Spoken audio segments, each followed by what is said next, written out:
Imagine you are an academic researcher, right? It's the late 1990s. Oh, setting the scene. I like it. Yeah, you are sitting in this quiet university library, bathed in the glow of one of those really heavy, blocky CRT monitors. Oh, yeah. The massive ones that weighed like 40 pounds. Exactly. And you are gearing up to write this profound, deeply philosophical book about human interaction. You want to explore how society defines the people we don't know. Right. So you pull up the university's primary database of books in print, your fingers hit the keyboard, and you type in a really simple two-word search query. You just type in Strange Encounters. Seems like a logical place to start. Right. You hit enter, and you sit back, fully expecting the screen to populate with, dense sociological texts, maybe some urban anthropology or philosophy books about the ethics of meeting strangers. Just academic stuff. Right. But the database loads, the screen lights up. Yeah. And what you see makes you just blink. Because it's not what you expected at all. No, it is not sociology. It is not urban anthropology. Page after page, hit after hit, the database is feeding you books about UFOs, extraterrestrials, flying saucers, alien abductions. I mean, it is such a jarring, almost comical image to start with, but it perfectly illuminates the core paradox of how we perceive the unknown. It really does. Sara Ahmed, the author who actually experienced this exact database search, this really happened, while she was writing her landmark year 2000 book, Strange Encounters, Embodied Others in Post-Coloniality. Wow. Okay. Yeah, she uses that digital hiccup as the foundational premise for this massive intellectual undertaking we're looking at today, because the database wasn't malfunctioning, it was actually reflecting our culture back at us. How so? Well, think about the concept of the alien. Right. Theoretically, an extraterrestrial is the ultimate stranger, right? Yeah, I mean, literally from another world. Exactly. It is the absolute terrifying unknown. It's a biological and cultural entity from completely beyond the limits of human knowledge or terrestrial history. We have never met one. No, we definitely haven't. We have no empirical data at all. And yet, if I ask anyone listening to us right now to just close their eyes and picture an alien, we all see the exact same thing. I really do. We see the classic gray, greenish gray skin, giant teardrop-shaped black eyes, an oversized head, a spindly little body, maybe hovering near a saucer-shaped ship out in the Mexico desert. Right. It's so specific. We have a completely standardized, universally understood mental image for something that fundamentally does not exist in our known reality. Which is honestly a staggering psychological and cultural achievement when you really break it down. It is. How do we all agree on this? Exactly. How can the ultimate representation of the unknown be highly familiar, heavily standardized, and entirely overrepresented in our culture? That's the paradox. Yeah, we don't just have a vague idea. We have a deeply ingrained, highly specific script for the alien. We know what it looks like. We know it communicates telepathically. We know it wants to probe us or take over our planet. Right, we've seen the movies. So the supposedly unknown entity is actually a deeply known quantity. It is a category we have actively constructed, shaped, and polished over decades of pop culture, literature, and Cold War paranoia. And we did it to contain our very terrestrial fears of the beyond. Wow. So we wrote the script for the thing we've never met. Precisely. And I think that brings us to the mission we are embarking on with you today in this deep dive, because Ahmed takes this paradox of the alien and turns it like a mirror onto our everyday human interactions. Yeah, it's a huge shift in perspective. Right, because if we have a massive pre-written script for a literal extraterrestrial from another galaxy, what kinds of scripts have we already written for each other? That is the core question. So we are going to take you on a journey to completely dismantle and redefine a concept you navigate every single time you walk out your front door, which is the concept of the stranger. And just to clarify, the goal here isn't just to talk about everyday sociology. No, definitely not. The goal is to take a very dense post-colonial feminist framework, specifically this concept called stranger fetishism, and explore the hidden machinery behind it. Yes, and by the time we finish, the way you look at a crowded street or a neighborhood app or just a simple interaction on a subway, it is going to be fundamentally altered. For sure. And the transition from the alien to the human stranger requires us to look at how we define the word itself. Okay, let's get into definitions. In liberal, everyday common sense, if you ask someone on the street to define a stranger, they will give you a very simple, intuitive answer. Yeah, they'll say a stranger is just an unknown person. Right. Someone you haven't been introduced to yet. You are walking down the sidewalk. Another human being is walking toward you. You don't know their name, their occupation, or their history, and therefore they are a stranger. It implies a kind of neutrality, like a blank slate. Exactly. Like a friend you haven't met yet, right? Or just a neutral NPC in the video game of your life. Yeah. They hold absolutely no meaning until you initiate dialogue. But Ahmed's text argues that this common sense definition is not just slightly inaccurate. It is fundamentally backwards. Wait, backward? Yes. The stranger is absolutely not a blank slate. The stranger is a figure that has already been produced, already recognized, and already assigned a deeply specific body by society long before you were ever within 50 feet of them. Okay, that is intense. When you encounter a stranger, you are not encountering the great unknown. You are re-encountering a social script that your culture has been writing for centuries. A script that's running in the background. Yes, a script that has already decided who belongs in this specific space, who is radically out of place, and whose physical presence ought to generate a baseline hum of unease. I want to really dig into this because it shifts the entire paradigm of how we view our own autonomy in public. It really does. Because we think we're making individual judgments about people based on the moment, right?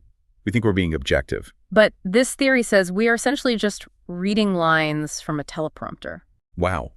And the mechanism driving the engine of this categorization is what the source material calls stranger fetishism. Right, which is a loaded term. It is, because the word fetishism carries a lot of colloquial baggage, usually pointing toward the psychological or, the sexual. Sure, that's how we use it day to day. But we are looking at this through a completely different, highly structural lens here, originating in economics, right? Yes, exactly. To grasp the magnitude of stranger fetishism, we first have to trace its lineage back to Karl Marx. Okay, bringing in Marx. Yeah, specifically his theory of commodity fetishism. Now, I know it might seem strange to jump from human encounters on a sidewalk to 19th century economic theory, but the parallel is what makes Ahmed's argument so potent. Let's unpack that. How does Marx fit into this? Well, Marx observed how people in a capitalist system interact with products, commodities.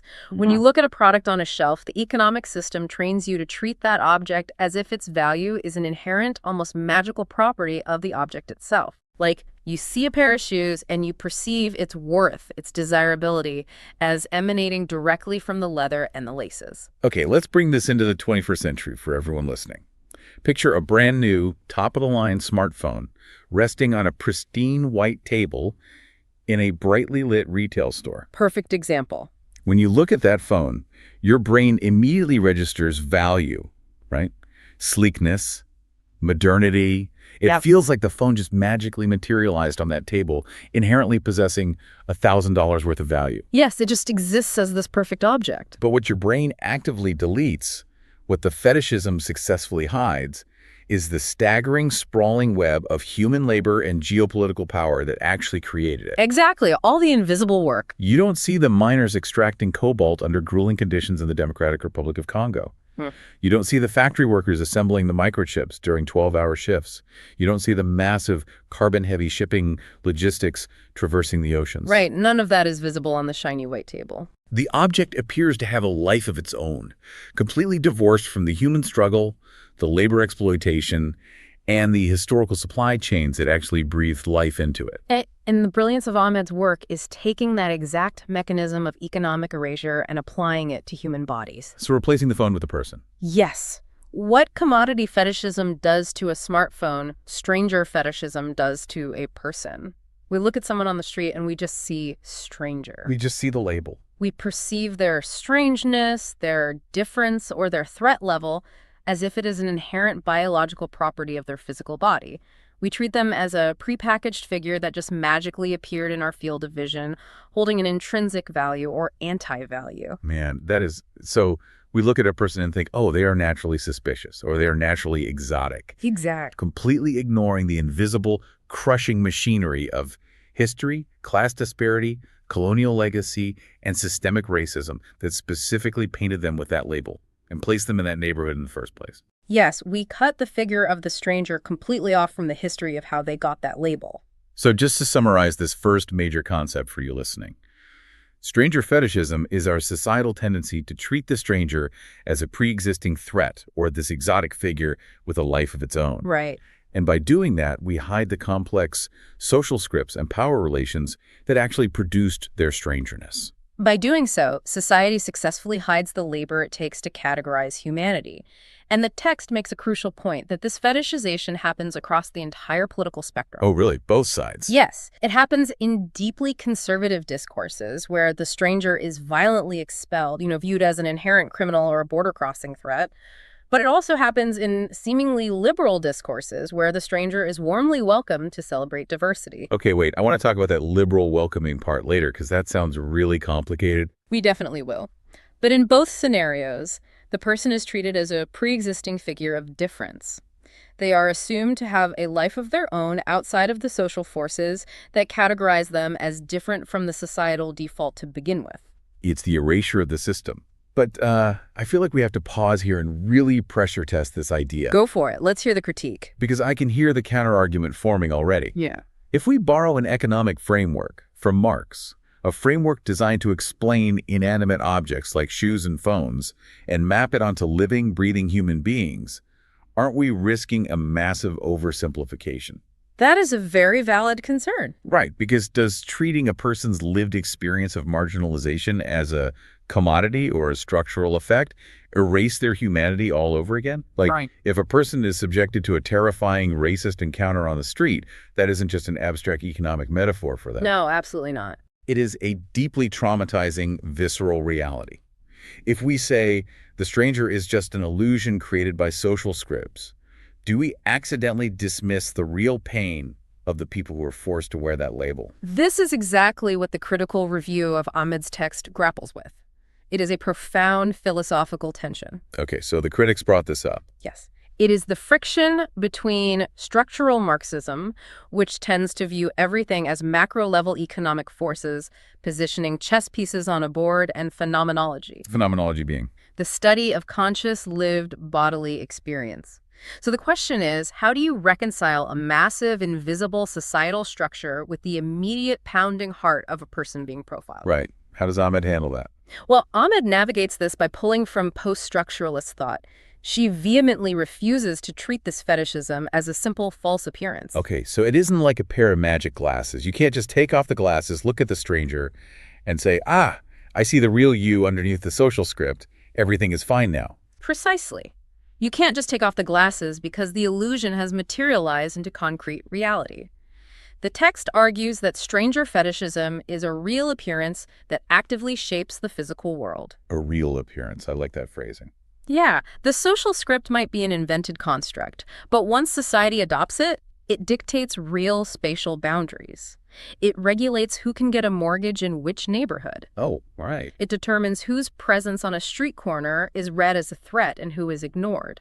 The illusion dictates who gets stopped by the police, who gets followed in a retail store, and who gets to walk home safely in the dark. The categorization might be a fetishistic trick of the light, but the consequences of that categorization leave physical marks on real bodies. Exactly. Which takes this out of the realm of abstract library research and drops it right onto the concrete of our everyday lives. It really does. Because if these categorizations are happening constantly, if the script is running in the background of our society like an operating system, where do we actually see the code being written? Where is the laboratory for stranger fetishism? Well, we don't have to look hard. No, because Ahmed points us directly toward a phenomenon most of us see every single day, often marked by a little metal sign on a lamppost. We need to examine the neighborhood watch. Yes. The inclusion of British neighborhood watch schemes as a primary case study anchors this dense theory in incredibly mundane reality. And we're talking specifically about the UK schemes from the early 80s, right? Right. These programs gained immense traction in the UK around 1982. And it was a specific cultural moment marked by economic shifts, rising anxieties about urban crime, and a political push toward privatization. Meaning the government stepping back. Exactly, where the state began offloading the responsibility of security onto local communities. Now, on the surface, the rhetoric of these programs is practically unimpeachable. Sure, it's just neighbors helping neighbors. Right. The stated goal is community solidarity. Police and ordinary citizens partnering up to deter crime. The motto is often something like, crime cannot survive in a community that cares. It sounds incredibly wholesome. You hear that and think, well, obviously, I want to live in a community that cares. I want my neighbors to look out for my house when I'm on vacation. Of course. It appeals to our most basic, localized desires for safety and connection. But when we analyze the mechanics of these programs through the lens of stranger fetishism, a much darker structural function emerges. Let's pull back the curtain. Ahmed argues that these programs do not merely respond to the presence of strangers who wander into a neighborhood. Rather, they actively produce the category of the stranger. Wait, they manufacture the threat? They manufacture the very threat they claim to be defending against. And the mechanism for this is deputization. The program asks ordinary citizens to become the eyes and ears of the state. Right. They are instructed to look out for anything unusual or to report suspicious persons. And here is the trap. Because what objectively is suspicious? Exactly. If someone is actively throwing a brick through a car window or using a crowbar in a front door, that isn't suspicious behavior. That is just a crime in progress. You call the police. Right. There's no mystery there. But the Neighborhood Watch doesn't just ask you to report crimes. It asks you to report the potential for crime based on someone's physical presence. Which turns the phrase suspicious person into what linguists call an empty signifier. An empty signifier. Yeah. The official Neighborhood Watch literature from that era did not and could not provide a concrete, objective checklist of what a suspicious person looks like. There is no biological marker for intent to commit burglary. So what are people supposed to look for? Instead, the literature tells citizens to rely on their common sense. They are told they know their neighborhood best, so they will naturally be able to spot when someone doesn't belong. Oh, that's dangerous. Very. Because common sense in a deeply stratified society is rarely objective. Common sense is essentially just a concentrated collection of normalized societal biases, racial prejudices, and class anxieties. It effectively deputizes ordinary people to enforce systemic prejudice under the guise of civic duty. It does. It reminds me of a bouncer at a highly exclusive nightclub.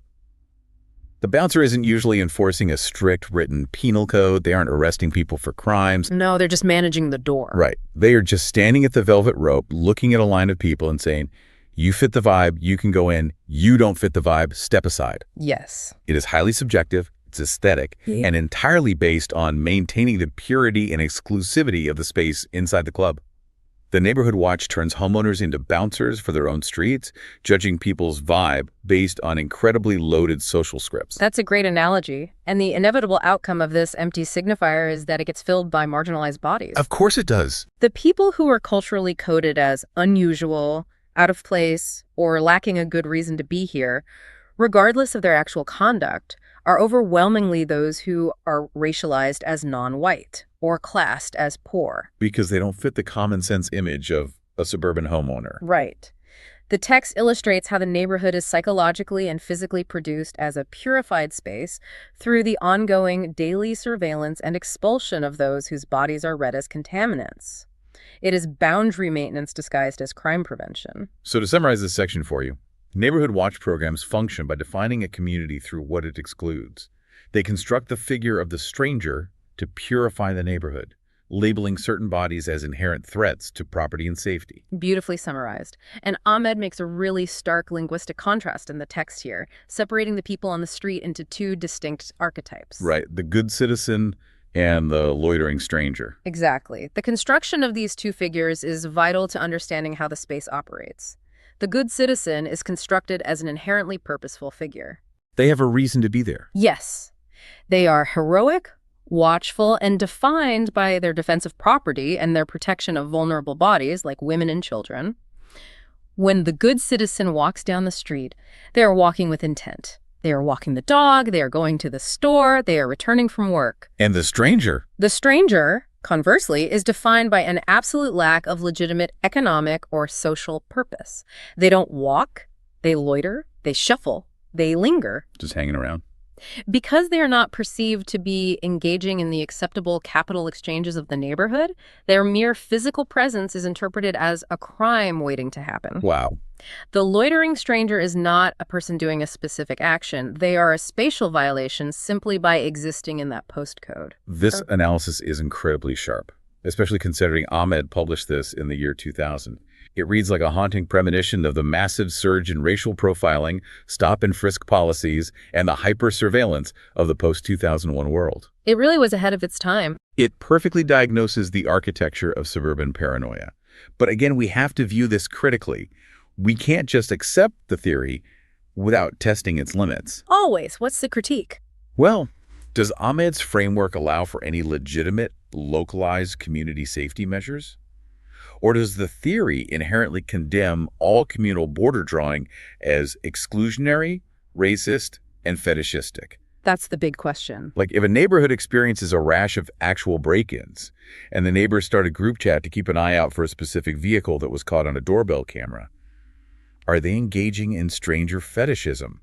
Does the theory forbid us from locking our doors? It is an essential critique, and one that highlights a recognized limitation within the text itself. Okay, so the text doesn't really have a perfect answer for this. No, the book is an absolute masterclass in diagnosing the mechanisms of exclusion, but it leaves the practical daily solutions for communal living somewhat underspecified.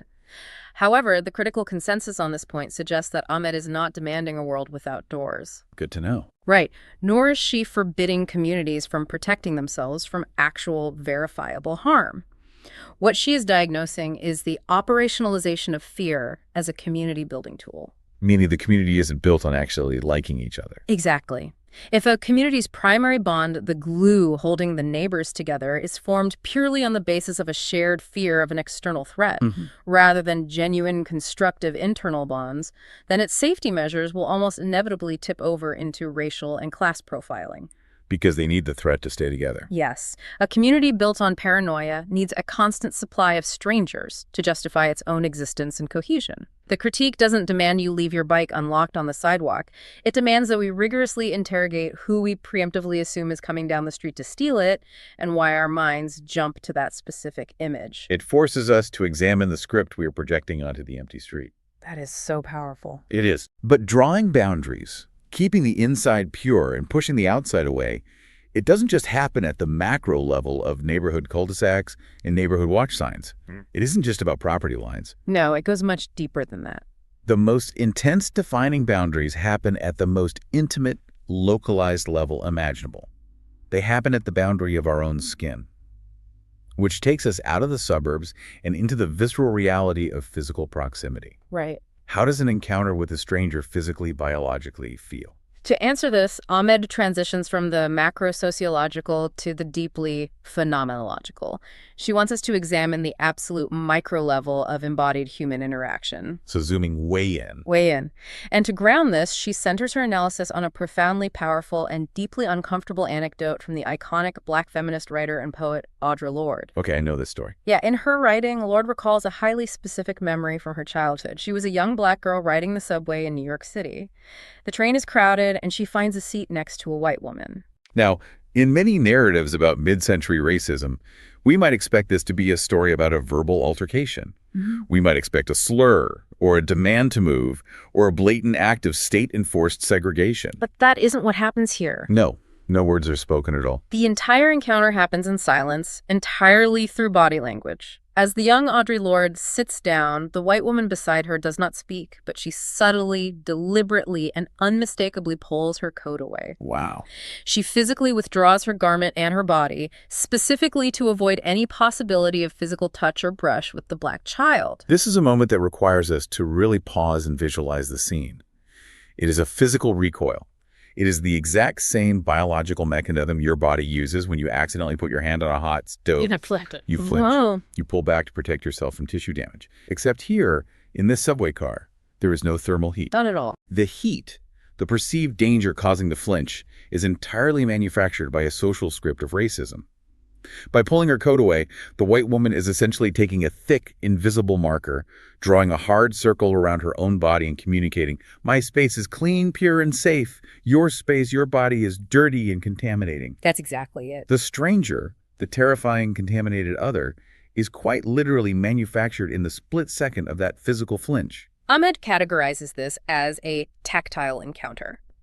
This microgesture of withdrawal is not merely a quirk of an individual woman's personal preference for personal space. It's not just someone who doesn't like being crowded. No, it is a deeply socially meaningful gesture.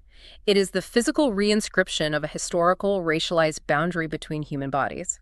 In that silent movement of fabric, the white woman's body asserts itself as the body at home, the pure interior, the default human subject. Onboard's body. Simultaneously, the black child's body is relegated to what theorists call the abject, the outside, the unassimilable, the contaminated. The source text connects this to a very famous anthropological theory regarding the concept of dirt, doesn't it? The phrase used is matter out of place. Yes, drawing heavily on the work of Mary Douglas, a foundational anthropologist. Okay. Douglas theorized that dirt is not a specific objective substance. There is nothing in the universe that is inherently chemically dirt. Dirt is simply matter out of place. Okay, so a definition based on context. Right. Rich, dark soil in a garden bed is nature. It is vital and good. That exact same soil tracked onto your white living room carpet is dirt. Because it crossed a boundary. Exactly. It is a contaminant because it has crossed a boundary it wasn't supposed to cross. In the context of the subway encounter, the social script dictates that the marginalized body is matter out of place in the proximity of white purity. So the stranger's body is treated quite literally as dirt. Yes. The white woman's physical withdrawal is the action that materializes the black child as a strange body. The boundary of the skin is weaponized to maintain the social order. So the radical takeaway here is that you are not simply born a stranger. No. Your body does not possess an inherent biological strangeness radiating out of your pores. You are made strange by the physical ways other people react to you in space. Through the encounter. The recoils, the averting of eyes, the clutching of a purse, the pulling away of a coat. It is the action of the dominant group shrinking away that actually draws the boundary line and creates the stranger. That's the fetishism at work. It's a breathtaking way to understand systemic racism, not just as laws on a book, but as millions of micro-physical choreographies happening every day. So, to summarize for you, the concept of the strange body is formed not by inherent biological differences, but through physical, micro-level gestures of withdrawal that project societal fears onto marginalized individuals. Exactly. It perfectly illustrates how power operates at the cellular level. However, just as we did with the neighborhood watch, we must subject this phenomenological approach to critical scrutiny. What do the critics say about the subway scene? Well, the critical review of Ahmed's text identifies a profound tension in relying so heavily on the white woman's withdrawal to define the encounter. Okay, why is that a problem? While this approach perfectly captures the raw, effective, skin-crawling reality of racism, does it risk doing a disservice to the marginalized subject? If Audre Lorde's strangeness is entirely produced by the white woman's flinch, does that reduce Audre Lorde to a mere reactor? Oh, wow, I see. Right. Does the marginalized person only exist in this theoretical framework as an object of the dominant group's gaze and physical movement? That is a phenomenal question. Yeah. It's the danger of making the oppressor the main character of the theory. Exactly. If the white woman's action is the only thing generating meaning, then Audre Lorde's own internal life, her own agency, her own understanding of herself in that subway car is completely sidelined by the theory. It is the delicate balance of post-colonial theory. How do you rigorously expose the ways power acts upon marginalized bodies without inadvertently suggesting those bodies only exist because of that power? Right. They have their own lives. Ahmed is navigating a tightrope between structural analysis, where people are positioned by massive forces beyond their control, and the deeply personal register, where a child feels the immediate sting of a pulled coat. How does she defend this focus on the encounter, then? The defense of Ahmed's approach is that her broader project is to violently dismantle the idea of biological essentialism. By relentlessly proving that the strangeness lives in the encounter, in the empty space between the two bodies, and not within the cells of the child, she is destroying the racist logic that some bodies are naturally inferior. So the meaning is generated in the clash, not in the flesh. Yes, that is the crucial point. It is the encounter that generates the meaning. The space between the bodies is where the script is read. But this brings us to a fascinating, massive contradiction. And this is where the theory takes a really interesting turn. Yeah, because we have spent the entire first half of this deep dive exploring the ways society pushes the stranger away. The fear, the neighborhood surveillance, the subway flinch, the withdrawal and disgust, the instinct to expel. Pushing the stranger away. Right, but human society, and specifically global capitalism, is much more complex than simple expulsion. Right. What happens when society suddenly decides it wants to get closer to the stranger? Oh, yeah. What happens when difference is no longer treated as a threat, but instead becomes highly profitable? What happens when the stranger becomes trendy? This pivot is where Ahmed extends her analysis of stranger fetishism into the glittering, globalized realm of consumerism. Because if there is one thing capitalism excels at, it is adaptability. It really is. If the system realizes it cannot or should not violently expel the stranger, it will seamlessly transition to commodifying them. Ahmed shifts her focus to examine how deep colonial legacies fuel a Western desire to essentially consume the stranger. So we move from the anxiety of the neighborhood watch to the welcoming aisles of the shopping mall. Exactly. And the sources bring up a really specific era of retail to illustrate this. They talk about the Body Shop and the Boots Global Collection. Oh my gosh, yes. For anyone listening who remembers the retail landscape of the late 90s and early 2000s, this is going to sound incredibly familiar. Very familiar. Suddenly, every mall was flooded with products infused with exotic ingredients. Hemp from somewhere distant, shea butter, tribal motifs on plastic bottles. Right. Ahmed performs a brilliant close reading of the advertising copy from these specific global brands during that era. She looks at products like a Turkish bath cream or a lotion promising to transport the user to the Mystic East. It was everywhere. These advertisements show exactly how cultural difference is sanitized, packaged, and sold at a premium. Ahmed categorizes this behavior as a desire to go strange or to go native. So playing dress up. Yes. The dominant culture treats the marginalized cultural identity not as a lived reality of human beings, but as a costume. It's the ultimate shortcut to feeling worldly. You don't have to engage with the complex, often tragic geopolitical history of the Middle East or the Global South. No, you just go to the mall. Right. You hand over $15, buy the lotion, and in your own bathroom, you get a temporary, heavily perfumed thrill of the exotic. It's totally risk-free. You get to feel open-minded, cultured, and connected to the world, all without ever having to actually encounter a real person from that culture, let alone acknowledge the economic inequality that allows you to buy their cultural heritage in a plastic tube. It is stranger fetishism executed in a welcoming mode. Instead of the stranger being a threat to your property, the stranger's difference becomes an intrinsic, magical property of the commodity you are purchasing. The magic bath cream. Exactly. The labor relations, the histories of colonial extraction, the trade routes built on exploitation that made that specific culture seem exotic and available to the West in the first place, all of that immense historical violence is completely erased. Leaving behind only the pleasant scent of the bath cream. Yes. Let me give you another analogy. It's like attending a massive weekend cultural festival in a gentrified city park. Oh, I've been to those. Right. You walk around, you buy a beautifully handcrafted beaded necklace, you eat a phenomenal fusion taco, you listen to some traditional drumming, and you walk away thinking, look how cultured, inclusive, and welcoming I am. You feel great about yourself. Meanwhile, you are completely ignoring the brutal immigration policies that affect the people making the tacos, the political struggles of the indigenous groups who originated the beadwork, and the colonial history that displaced them. It's totally superficial. It is playing dress up with someone else's marginalized reality. You consume the aesthetic of the stranger, but you refuse to consume their political struggle. That is a perfect way to put it, which leads the text into examining a much more extreme, historically controversial example of this exact desire to consume the stranger's experience. Ahmed turns her critique toward John Howard Griffin's famously polarizing book, Black Like Me. This is a vital text to unpack because it is so deeply embedded in American history. For those who might not know, Black Like Me was published in 1961. Right. It chronicles the journey of John Howard Griffin, a white journalist who underwent medical treatments to temporarily darken his skin color. His goal was to travel through the segregated American South and pass as a black man in order to discover the truth of the black experience under Jim Crow laws. And we must acknowledge that in 1961, among white liberal audiences, this book was widely praised as a radical, daring act of extreme empathy. It was a bestseller. It was viewed as a white man sacrificing his privilege to expose the horrors of racism to a white audience who otherwise wouldn't listen to black voices.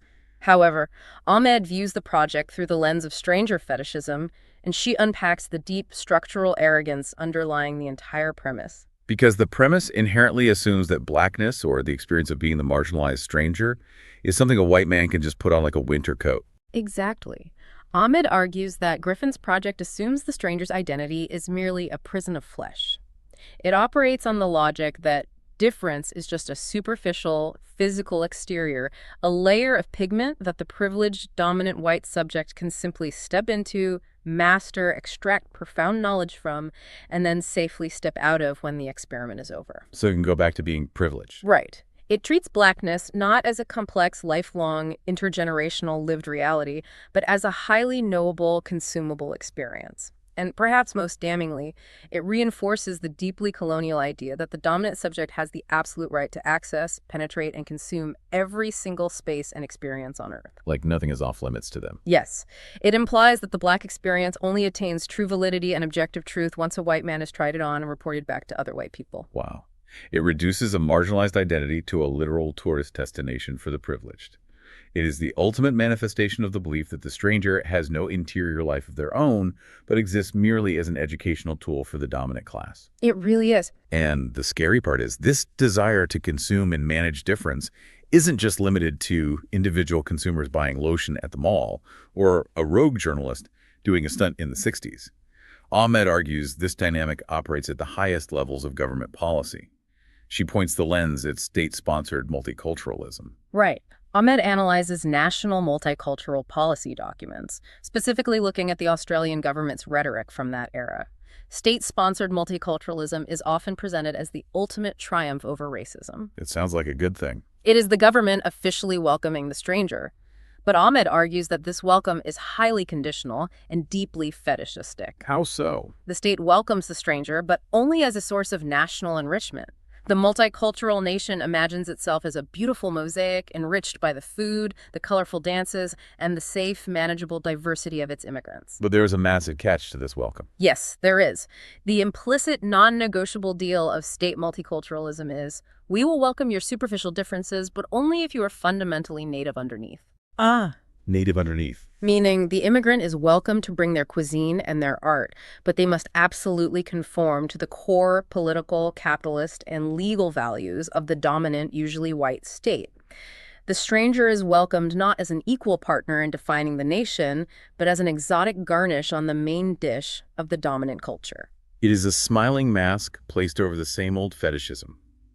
The state says, your acceptable sanitized difference makes us look good on the global stage. It proves how tolerant we are. Exactly. It centers the state. So, just to summarize this final concept. Yeah. Consumer culture and multicultural policies often welcome the stranger only to consume their difference as a commodity. And this welcoming mode still fetishizes the stranger, entirely ignoring the historical power imbalances and colonial exploitation that created these differences in the first place. Perfect summary. But again, we must bring in the critical analysis because this is where post-colonial theory often faces its toughest pushback. Let's hear it. If we critique the neighborhood watch for being hostile and rejecting strangers, but we also critique the multicultural festival and the empathetic journalist for being fetishistic and wanting to learn about strangers, what on earth are we left with? It can feel like a theoretical trap where any human interaction across lines of difference is inherently condemned. Right. Like if I pull my coat away on the subway, I am reinscribing racist boundaries. If I ask my neighbor about their cultural heritage and try to engage with their difference, I am commodifying them.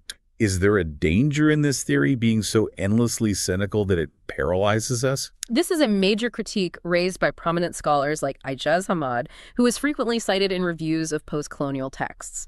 There's a very real danger that post-colonial theory can become a closed loop of pessimism and paralyze action. Yes.